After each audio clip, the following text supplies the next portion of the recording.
That's all trip இது ஒரு auto மற்றும் கேப் புக்கிங் ஆப். சின்ன டவுன்களுக்கு விசேஷம், கோயில், குளம்னு டூர் போறவங்க ஆட்டோ கேப் கிடைக்காம ரொம்ப கஷ்டப்படுவாங்க. அவங்களுக்கு இந்த ஆப் ரொம்ப பிரயோஜனமா இருக்கும். கீழே டிஸ்கிரிப்ஷன்ல இருக்க லிங்கை கிளிக் பண்ணி தட்ஸ் ஆல் ட்ரிப்பை டவுன்லோட் பண்ணிக்கோங்க. விழுப்புரம் மாவட்டம் சுற்றுவட்டார பகுதிகளில் கடும் பனிப்பொழிவு நிலவுவதால் மக்கள் இயல்பு வாழ்க்கை பாதிக்கப்பட்டிருக்கிறது. இதுகுறித்த கூடுதல் விவரங்களை செய்தியாளர் வினோத் வழங்க கேட்கலாம். வினோத், தமிழகத்தில் பல்வேறு பகுதிகளில் காலை முதல் பனிமூட்டமானது சூழும் காட்சிகளை நாம் பார்த்து கொண்டிருக்கிறோம்.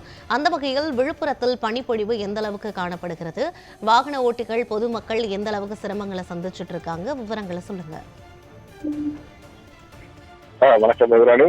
விழுப்புரம் மாவட்டத்தில் கடந்த சில நாட்களாகவே அதிகாலை பனிப்பொழிவு காணப்பட்ட நிலையில் இன்று அதன் தாக்கம் மிக தீவிரமாக உள்ளது. அதாவது விழுப்புரம் மாவட்டத்தின் முக்கிய பகுதிகளான விழுப்புரம் நகரம், கோலியனூர், கெங்கலாம்பாளையம், வளவனூர், அரசூர், திருவண்ணநல்லூர், விக்கிரவாண்டி உள்ளிட்ட பகுதிகளில் பனி திரை போல பனிப்பொழிவு நிலவுகிறது.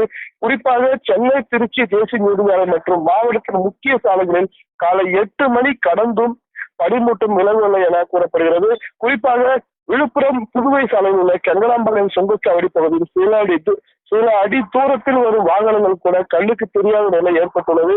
இருசக்கர வாகனம் மற்றும் 4 சக்கர வாகனங்களை ஓட்டி செல்பவர்கள் கடும் அவதிக்குள்ளாகினர். விபத்துகளை தவிர்க்கும் பொருட்டு பெரும்பாலான வாகன ஓட்டிகள் தங்களது முகப்பு விளக்குகளை எரியவிட்டபடி மிகவும் மெதுவாகவும் எச்சரிக்கையுடன் வாகனங்களை இயக்கி வருகின்றனர்.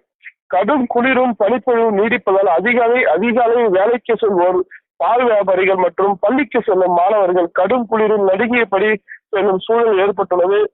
விக்கிரவாண்டி மற்றும் கோலியனூர் பகுதி போன்ற பகுதிகளில் வயல்வெளிகள் அதிகம் இருப்பதால் அந்த பகுதிகளில் பனிமூட்டம் இன்னும் அடர்த்தியாக காணப்படுகிறது. இந்த திடீர் காலநிலை மாற்றத்தால் வாகன போக்குவரத்து நெரிசலும் ஆங்காங்கே ஏற்பட்டுள்ளது. வரும் நாட்களில் பனிப்பொழிவு இன்னும் அதிகரிக்கக்கூடும் எனவும் பொதுமக்கள் அஞ்சுகின்றனர். யுவராணி, விவரங்களுக்கு நன்றி வினோத்.